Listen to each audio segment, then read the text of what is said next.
All right. Good afternoon, everybody. And it is 1:50 or 10 to 2 in the afternoon here. And you can see a beautiful 10-pound pork shoulder that's been cooking for about 5.5 hours and some awesome Spanish rice. And you know what this is for? No. For him and his wife and kids. There's Al Santoriga. I like that shirt. Let me show them the shirt. Yeah. Stay there. So NYSSO, New York State Sasquatch Organization. So Or NISO. yes, Or NISO. or NISO. State director. So We Al, got a trade-off going here.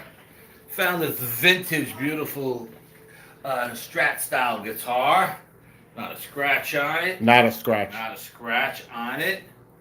But the problem is, it's a lefty and I'm a righty. There you so go. I called Bill and I said, "Do you want a left-handed Strat?" He said, "Of course I do." And I said, "Okay." So then my wife got involved and said, "Let's do it. Let's make a deal with Bill. I feel like some Spanish food." So Bill cooked us a Spanish dinner and he got a beautiful brand new guitar. Yeah, it's beautiful. And thank you and everybody for that. Your wife. But I would this have is gave it to you without the trade off, you know. but what there I it mean? is.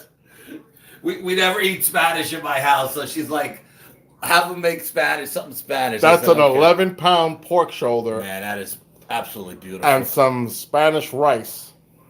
So they'll be enjoying that tonight. You need to retape it. Okay. Might be able to. Well, just there's tape there. All right. Well, relax. I'm not worried about it. We'll throw more tape on it. Yeah. Piece of tape. Because we don't want these opening on the trip home. Back so- across the river. Yeah, I'm excited. I am excited. This guitar is awesome. Look at the shine. And there's a couple adjustments that got to be made, but that's something anybody would do. Minor stuff. Yeah. But it's in mint condition. Oh, And I plugged it in and I played it, and I'm telling you, it blew me away. I didn't really know what to expect. I never heard of that brand make, but it sounds good. it blew me away. Now- Blew me away. Put it this way: if it wasn't a lefty, you wouldn't have it. If it was a righty, it'd still be in my house. Now, Al Santoriga is, I would say, a founder of the Bronxville Paranormal Society. Founder of the Bronxville Paranormal, co-founder of the New York State Sasquatch Organization, co-founder of the New York State UFO Project, and director of the North American Dogman Project New York State chapter, along with my partner Brian Bowden. Now, tomorrow, Al will be in Connecticut. What's the location? What's the name of the event? Naugatuck, Connecticut. Where? Naugatuck, Connecticut. Spooky Connecticut is called, is the name of the symposium, from 6:30 to 10:30. You can do presentations and then a Q&A session with the paranormal panel. They use the word expert, but I don't want to be called an expert, so I just use paranormal panel. But Sit down. This way I could talk to you when we could do this. Very excited about that. Looking forward to it with a dear friend of mine, Chris Thomas from Paranormal Genesis. And we're going to have a good time. Now, also tonight at 7 p.m. Eastern Time on KGRARadio.com, Al is going to be Carol Call's guest. She's the host of Behind the Obsidian Curtain. So Al will be on for an hour with her tonight. Again, it's 7 Eastern Time, KGRARadio.com. And I'm sure Al will be talking about some of the latest stuff, hopefully. Yeah, whatever Paranormal she wants to talk investigations. about. I don't know what she wants to discuss. You know, everything is new to Carol. She doesn't really know my history of all the stuff that I've been For through, real. so- And experiences, Yeah, too. I mean, not just your experiences, research. Yeah. Experiences. Yeah, experiences. Yeah. So. And it's incredible because what's that? Why is this? Oh wow, Meatballs. Meatballs. I gotta lower it. Al. Okay, for those who are not familiar, the Hudson Valley is known for as being a hotspot. And I've interviewed and I've spoken to many people. Al and I both know researchers that are prominent up here to do the research for UFO activity, paranormal, like example, Linda Zimmerman. Yeah. Spoke to Linda the other day. And the one place that a lot of people speak about having some type of an experience or sighting is the Taconic Parkway. Yeah. So I spoke to a police officer. He was a retired New York State Trooper. Parks Department, Okay. police officer. And he told me about his experience on the Taconic, where he was in his vehicle, police vehicle, pulled over on the side of the road. A light appeared right above him, the size of 2 football fields. It was stationary right above him. And then in the distance from the north, he seen like 8 cop cars running down the Taconic going south. And then this thing just went shoot to the south as they were chasing it. Yeah. So you also had numerous sightings, right? Just recently, had a couple more sightings on Taconic of strange lights. Yeah, lights in the sky. You know, like, and you know me, I don't pay attention to lights in the sky unless the little voice in the back of my head says, "Pay attention." Pull over. If the voice in my head says you should pay attention to this, I look. If it doesn't, then I just drive on my way. But I'll tell you what I seen on the Taconic not too long ago, about a month ago. Marco said that he's seen Bigfoot on the Sawmill Parkway. I seen the white Bigfoot on the Taconic in December. Really? Getting ready to cross the road, yeah. We could talk about that tonight with Carol too. But what I seen just last month was a rake. You know what the rake looks like? No. Oh my God. It's the creepiest thing.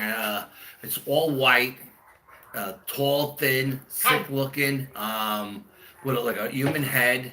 You know, some people call them skinwalkers, you know what I mean? But the new thing is called the rake or creepypasta. I think the kids are calling it now creepypasta. But I seen this thing creeping up on a herd of deer that were grazing on the meadow. And I'm like, what the hell is this thing?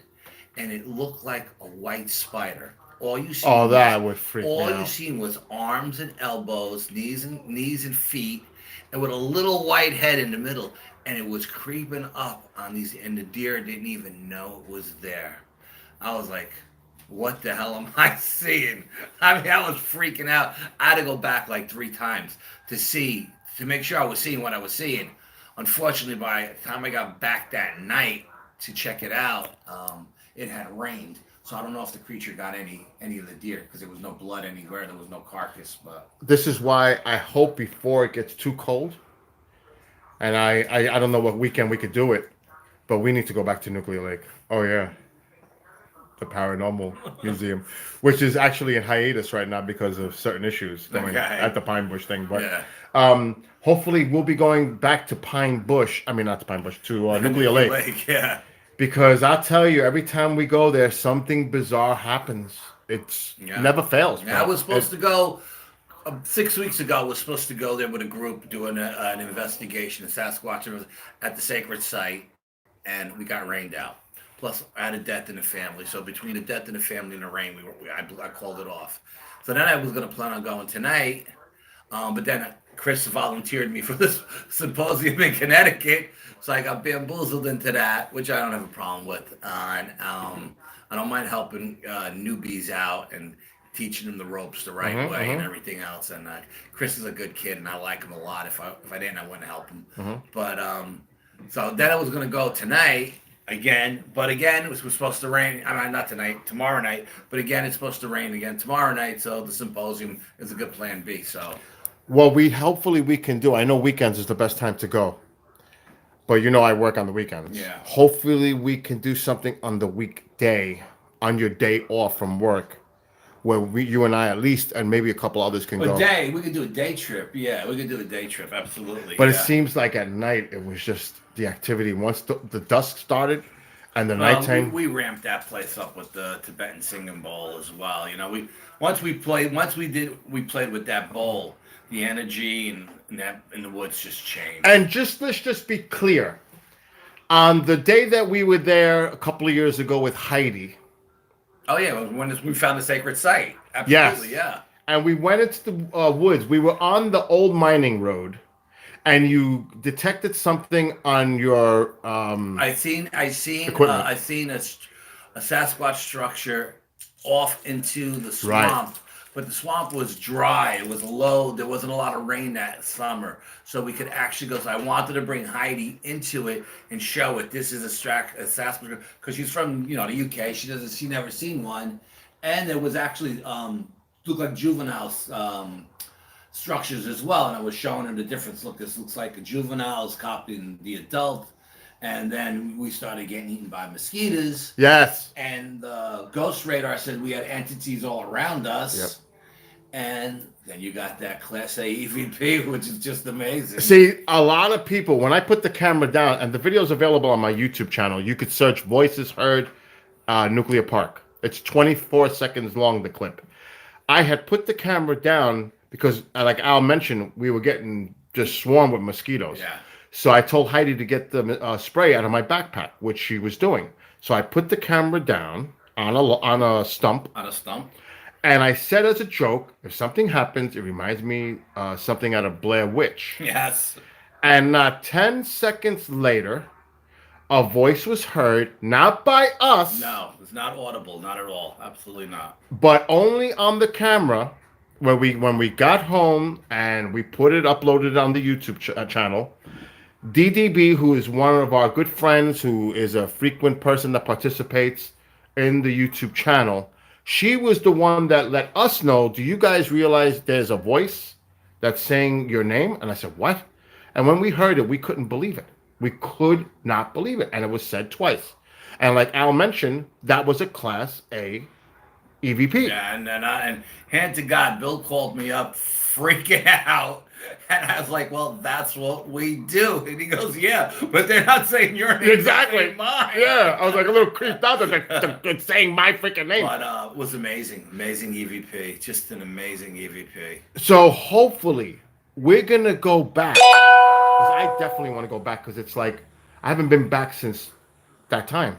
No, with Heidi, yeah. No, yeah, with Heidi. Which with was the voice. 2 years ago, because she was here for Pine Bush that time. Right. Yeah. So, exactly. yeah. 2 years ago. Yeah.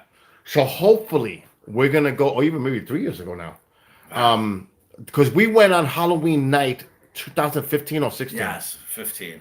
So that's 4 years ago already. Yeah, no, time flies. So Al, Brian, and I, hopefully Brian will come with us, but we definitely need to go back because I'm telling you, and I'm going to record everything. I'm going to bring my Sony, which I have two 32 gigabyte cards. Okay. And you know how it's good with the low light. You see how I do Skywatches. Yeah, no, absolutely. I want to film everything. Yeah, we didn't get any video of those shadow figures jumping. Yes. Because we thought it was being filmed on Brian's device. Yeah. And we had the SD card in there too. Exactly. Yeah. I am telling you, folks, I had my night vision camera connected to it. And we were pointing it up in the trees because we were seeing all these orby looking things in the trees, and there was no leaves on the trees because they were on the ground. Yeah. We're like, what the Christmas hell is ornaments. yes. What the hell is that? And Al and I were looking through the viewfinder on the device, the monitor, yeah. And we see two shadowy things jumping from tree to tree, going from right to left. And Al, did you see that? How about when we seen the little, what do you call those guys? The garden gnomes run from tree to tree. People don't believe it. God. People don't believe that. We looked at each other and we just laughed because he was like, did you just see that? And I was like, yes, I did. And you were like, when we got the SD card, baby, we got it on the SD card. Damn, I was so upset. Amazing. I was so upset that it didn't come on the camera. Amazing. That was incredible. Another crazy, creepy thing that happened is when we were in the opening near the Appalachian Trail. Three of us are there standing or sitting. It could be both, either. We were sitting. And all of a sudden, we had these lamp lights on our heads. You remember? We had them. Yeah, the headlamps. Yeah, the headlamps. Sure, yeah. And all of a sudden, we hear. But we were in the dark. We were in the dark. We were sitting in the dark, and you were actually filming the meteor shower. That's right. Yeah. All of a sudden, there was a meteor shower that night, along with a full moon. We heard a family walking toward us. You could hear them clearly, Mother And then and father, kids laughing and giggling, kicking stones, coming down the Appalachian Trail. And I turned to the rest of the guys and I said, Put let's the light. put our headlamps on because these people are not expecting to see three grown men sitting in the dark with all Exactly. kinds of knives and machetes. yeah, a machete on our sides and all that. So and we put our lights, and they were close. Close. All of a sudden, nothing. Nobody comes out. Nobody comes out into the meadow. No retreat. Nope. Nothing. And remember, the leaves are on the ground. You can hear anything walking anywhere because there's leaves. It's October 31st. Yeah, it's Halloween. It's Halloween. There's leaves all over, and we're in the middle of the woods. So we heard them. You can hear their voices, and we can hear like the footsteps. Walking towards us on the trail, yeah. Yeah. And all of a sudden they were gone. And Bill had a 1500 luma flashlight. Oh yeah. And I said, grab the flashlight, let's go see. And we went into the trail. We walked up maybe 50 yards. And with that flashlight, it lit the woods up like daytime. It did. And there was nobody to be found. Yeah. Nobody. This place, I'm telling you, that's just one example of what There we was went so through. much stuff that happened that night. Now, just so people realize, when we're near the lake, it seems like, and you know I always say this, it's devoid of life. Yes. Wasn't it bizarre when we left that night? Because I don't even know, I lost track of time like you did. We all lost and time, Brian. Yeah, we all did, yeah. And we're leaving as soon as we hit the mining road. As soon as we hit it, and we're exiting the area of the lake. What happens? Oh, the woods came alive. It was deer crickets, all in front of us. deer, Everything. all kinds of stuff going on. So it is. I'm telling you, you have to have the experience. Like Al wants to go back in the day, which is great because I had the EVP in the day. No, yeah. And we've discovered that area up that was remote. The what you call the sacred site. Yeah. Absolutely, yeah. But I have to say, there's an added element when you're there at night.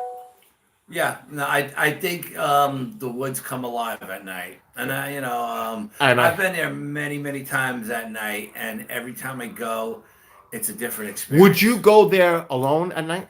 I wanted to go alone, but everybody told me not to go, because if I'm up at the sacred site, I don't have any qualms of being up there at night by myself, because I've had the Sasquatches 7 feet behind me, looking at me. And I've never had any issues with them or anything else coming into the I've site. never heard anything in my life of that sound of what that creature that day on Halloween night. Those whoops. I wish I would have got that on Remember, camera. I Brian wish I and would I have were got talking that. about this yesterday. I was saying, you know what, Brian? Even when you hear all these recordings on YouTube of these Sasquatches whooping or screaming, you don't really get the full force of the Right. because these whoops. Not only do we feel the vibrations go down the dirt and up our legs, Directional. but it felt like we were sitting in front of a bass drum at a concert, and it was just pinning us, going right through our chest. It went right through you, and it scared the hell out of me. I gotta be honest. We were at least 30 feet up on a ridge and 25 feet from the edge of the ridge. So 50 feet away, 55 feet away, if the creature was down in the swamp, and it was just going right through us. Yeah, it was creepy. Right through us. And plus the object that we seen. Oh, the UFO. So obviously. this Yeah. night had a little bit of everything. Everything. And that's why I want to specifically go back at night to have that experience again. But you got to remember, it was Well, it Hallows may never Eve. repeat itself, It was but Hallows Eve, that's so true. the veil is thinner. Full moon. Full moon and a meteor shower. That's true. A lot of there things was came a together. lot of things going on that night on that particular date. And if you remember, there was a kettle to our left, and there was coyotes to our west. Your brother's on. There was a kennel to our east and coyotes on our west. Yeah, and the They were coyotes going- got freaked. They were going crazy all night long until we got the 3 whoops. Yep. After the 3 whoops, they went dead silent. The dogs shut up. The coyotes shut up. The only thing we heard was more whoops from other parts of the lake, Yep. all around us. Yeah. And we actually heard a tree knock. When Oh you- yeah. We got I think it was a rock knock, because then I did the tree knock. Yeah. Right. It sounded like a rock knock. to me. Also, the energy that was in the trees themselves. Remember, he put that device, and there, I had the parabolic mic. but there seemed to be like an electronic signal emanating Remember that? I'm not so sure if that signal was coming from the trees Or the sky. coming from the UFO we seen later that Yep. night. Because if you remember, Brian said it may be the radiations at the top of the trees from when the trees were small and they grew up. And I said just jokingly said, "Well, it's a UFO behind the clouds watching us, and we're picking up a signal from it." You know. Well, this is why, and it's not like I don't know, like Paramount Mike is amazing. Al draws energy. It's like he's a magnet for the paranormal. Yeah. I have to be honest, because Yeah. even when you're here, Yeah. and this is not an exaggeration, I'm going to show everybody something, and then I'm coming back to Al, because this is part of the story. Do you see this big projector screen in the corner here? It never moves. It stays there. Al was here about 2 months ago that it happened. Yeah, something like that. I don't know. Al sits in the chair. No, were you in the recliner? No, I usually sit in that chair, but that day I sat on the couch. Your mother sat in the recliner. Yeah. All of a sudden, this thing just went boom. Almost came down, hit her in the head. It almost, yep. Yeah. And there is no way that ever would happen, because people sit there all the time. It just came down. And there's just a lot of energy here. And he did a cleansing here, which the house has been really quiet, Yeah. which is great. Yeah, nice. That's great. I'm not, Absolutely. you know what I mean? I haven't had any kind of weird things happening. Yeah, that's a good thing. I am seeing the dog at times. Looking at things. Yep, Yeah. and barking. Yeah. I don't know where. He's barking. Yeah. Well, It's kind of freaky. It's funny. Last night I was sitting on the couch and my cat was on the couch looking up over my shoulder.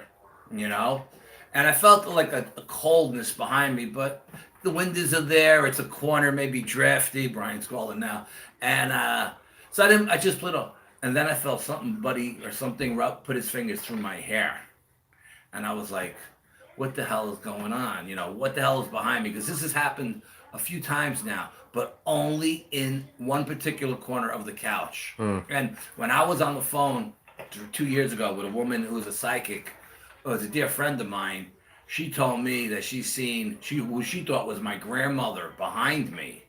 And I said, "It's not my grandmother." I said, "Describe her." She described her, and she described her right down to the dress we buried my mother in. Wow. And I said, "It's not my grandmother, that's my mother." And she said, "Aldous, she's always with you. Wow. Your mother's always." So when I feel like my hair being touched, I'm wondering if that's my mother touching Wow. me, you know, because I felt it a couple of times now. I don't ever get a bad vibe from it or anything, almost like a playful kind of thing. But I guess I just had my aunt passed away recently, and I got that strange phone call, you know, and I don't know if it's her still hanging around, coming to visit as well. I don't know, but I think your brother is appreciating the shirt. oh, he likes the shirt. Yeah, stand up. Show them the back. That's the front, and there is the back. So, NYSO, So New York State Sasquatch Organization, as you can see it. There you go. Yeah, just Brian came up with this design, and we decided to use New York State colors, which are orange, blue, and white. So, yeah. That was my high school colors too. Mine too. What is there any planned investigations that you, Brian, and the team are planning in the near future? The dog is crazy. Dog's up in my leg. Tycho! Tycho's going crazy. Tycho was. There's the dog. I think he loves Al. He does love me, yeah. But what are we planning? Yeah, I'm working on getting into this woman I know. She's a psychic. Her name is Melissa Simona, something like that. She has a shop in across the river, on this side of the river in Chester, I think it is, and it's called the Curiosity Shop. And she does, you know, all kinds of spiritual stuff. She's a psychic, and we've been there before.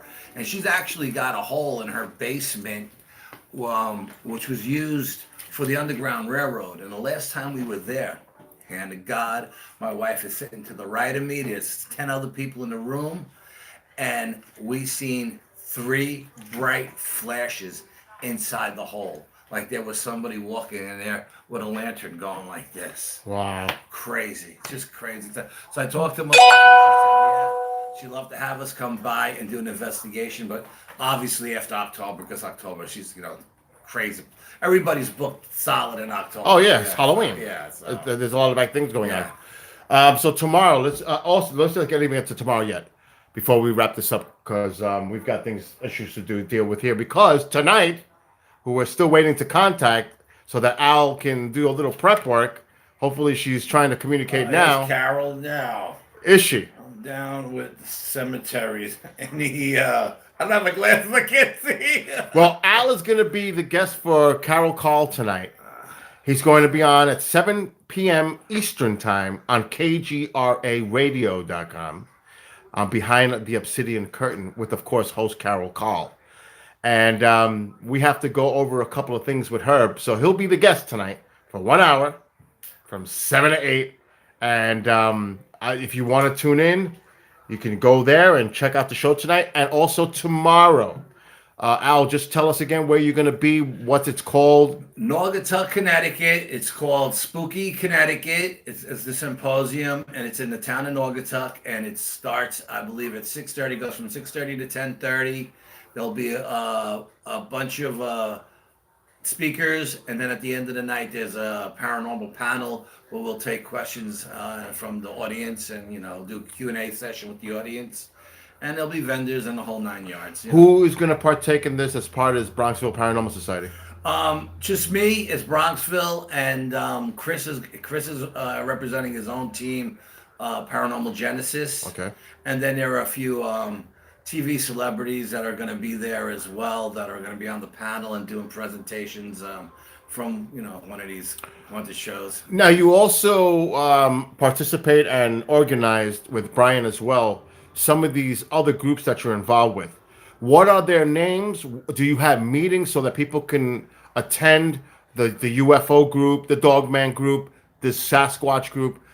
Just tell us a little background, like where you do these meetings or what's upcoming for these groups. Yeah, we're taking reports on Dogman and Bigfoot and stuff like that. Of course, we take all the reports and everything, but we do a monthly meeting third Thursday of every month at the Enchanted Cafe in Red Hook, New York. We do the New York State UFO Project meets there, and we welcome everybody to come in and talk about your UFO experiences or your paranormal experiences. UFO. And then we'll get into Bigfoot and Dogman and ghosts. I mean, it'll go the whole gauntlet. It's not strictly UFO, because people need some place to vent and talk about these issues. And, we don't want to just, alienate anybody. So we talk all kinds of Let stuff. me ask you this question as a follow-up. Do you feel that people are now coming more up forward with their accounts that I'm sure like decades ago, let's just say the 70s and 80s, people would be condemned for coming out with that as far as being ridiculed, crazy? We definitely have more professional people contacting us, doctors, lawyers, businessmen, stuff like that, where you would have never heard it in the past, like in the 70s or 80s. They would have been so worried about their reputation, right. But I mean, they're actually, we have a couple of people that are in the medical field that actually come to the meetings and discuss, and even pilots too. We get pilots come in and they tell their story. It's just amazing stuff, yeah. So, is there any other upcoming events or conferences that you're going to be participating? Not. We don't have any conferences coming up. Winter's tough anyway. It slows down always in these months. But I'm always looking for the next investigation, because that's where I have the most fun. I'm not a researcher. I'm an investigator. I'm an experiencer. I love to investigate. Yep. So we did Sleepy Hollow Cemetery recently, which was pretty cool. We did another haunted place. We did a haunted Halloween attraction place in Newburgh, right around the corner from you. We did that recently, which was pretty cool. And we did another home. It's called Miss Fanny's Victorian Party House, and that's in East Fishkill. And this house has been on every TV show you could possibly think of. Wow! And first time I was there, I seen a ghost cat, and I was attacked by an entity. on the SLS camera. So, but we just finished doing that, and we got some interesting EVPs, and haven't gotten around to get to the evidence because I'm not working. I'm usually doing 10 other things at once. So, but I like to keep busy. So even if I have like 6 months worth of evidence to go back to and go through, I always like to keep moving forward and doing more stuff. Like I said, I talked to Melissa about doing her the Lighthouse Curiosity Shop, I believe that's what it's called, in Chester, and always looking for the next spot. I got another house in Connecticut where it's a historical site. It's called the Goldsmith House. I think it's in Southernton, Connecticut, and we've been invited there, and it's just a matter of getting there. Now, I know on the BPS, Bronx Paranormal Society website, you have a hotline. What's the best way for people to contact you in the general area or pretty much anywhere? Yes, I mean, social media is the easiest way for anybody to get a hold of me. I'm all over Facebook, but we do have a hotline. It's on the website. It's even on the Facebook page. It's somewhere on the Facebook page. But I think Facebook. Find me on Facebook. You can private message me, and we could talk and stuff like that. But if you call the hotline, you leave a message, that comes directly to my phone, and I will get back to you. Now, before we wrap up, for those who may believe they're experiencing some type of activity in their homes, and they have somewhat of a concern in this regard, what would you advise them do in that kind of situation? I would advise them to do two things. A, set up cameras to videotape anything that's going on, stuff moving, you know what I mean? Drawers opening, closing. But sometimes that doesn't work because the energy makes the screen go snowy, So in that case, I would back that up with audio recorders. But I wouldn't leave them out where anything could see it. I would put it behind a toaster or a coffee pot, and and the same thing with the cameras. Set them up across from one another so they're, if one goes off, the other one is filming on the other side of the room. Try to break it up like that. Is there any natural remedy or assistance that people can use, like sea salt? Yeah, you know what? I'm not a big fan of advising people to do their own cleansings because if they don't know what they're doing, they may trap the energy inside or open up a portal to something even worse. Yeah, so I would say first document the activity, and then find somebody who knows what they're doing to come in and do the cleansing. Because each individual case has different remedies. You know what I mean? So one may need sea salt, one may need sage, one may need holy water. It depends on what you're dealing with. Lorraine wants to know, do you ever have to question? Oh, hope I can get this back now. I just lost the question. Sorry, Lorraine. No, I got to see. Somebody put a message in so I could see Lorraine's message because I'm using my phone and it's a little difficult. So her question can come up again. There it is. Do you ever have to question landlords in investigations or just renters? Well, you know what? It depends on the renters because a lot of people don't want anybody else in the building to know what's going on in their apartment. So we did do one building once where the people didn't want anyone to know because it was a condo building and they didn't want to get thrown out by the condo board. But what I did do was question the maintenance and asked them, and we did find out not only was there a lot of activity in the building, but there was actually a suicide in the apartment that the people were living in. Wow. So, and then from there, it went down a whole dark road. And that's a long So do you find that a lot of this activity that people may be experiencing is residual energy?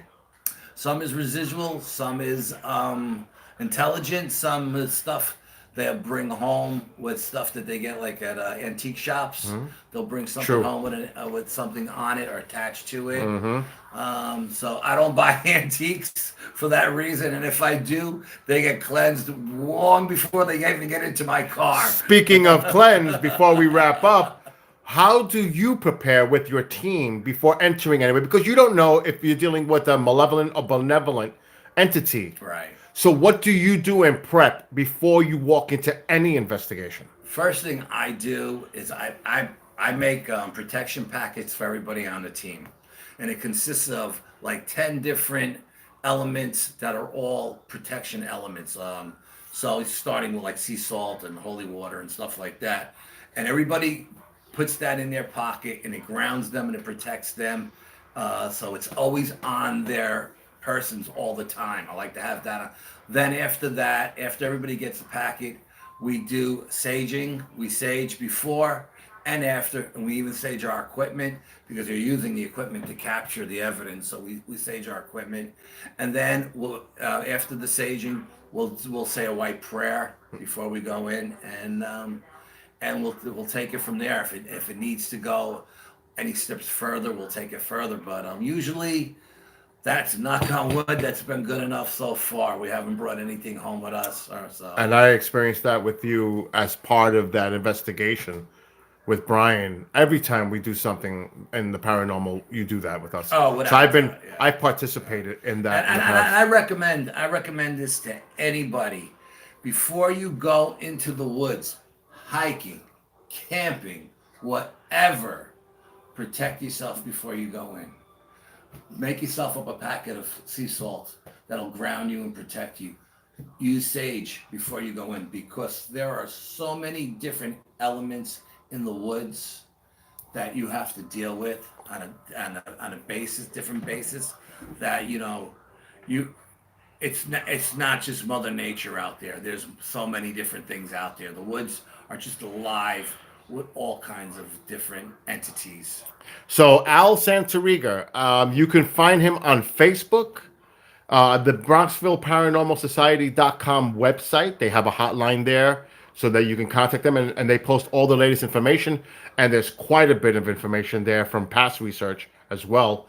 Al will be the guest tonight on Behind the Obsidian Curtain with host Carol Call at 7 p.m. Eastern Time on KGRARadio.com. And Al will be in Connecticut tomorrow at the Spooky Connecticut event. And he'll be on the panel. And I'll probably be on the stage doing doing some kind of presentation, maybe 15 minutes here or there. I'm sure you will. Yeah, With sure your I will. personality, there's no doubt about it that you're going to eventually get up there and do something. Yeah. But I want to say thank you to Al for everything he's done, and today for what he did for me personally by bringing that electric guitar that's on that table in the background. And he's got that awesome dinner sitting in that bag for him and his family when he goes home.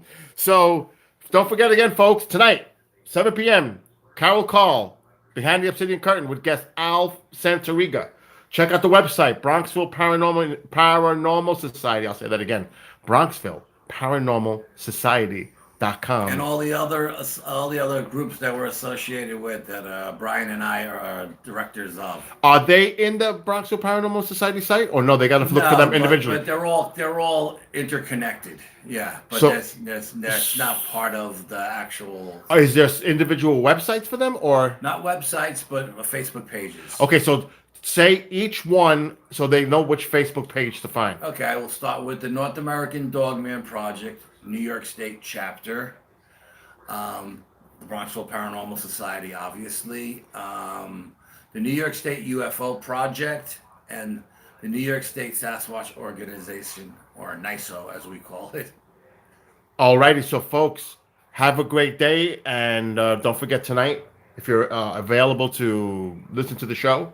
Yeah, tune in, ask questions. I'll be more than happy to take anybody. Yes, if you go into the chat room, I will be there. I'm the producer, so if you have a question for Al, come and join us in the KGRA chat room, and I'll pass them along to host Carol Call, and we'll take it from there. So everyone have a great day. Be well, be blessed, be safe. So until next time, take care. Ciao.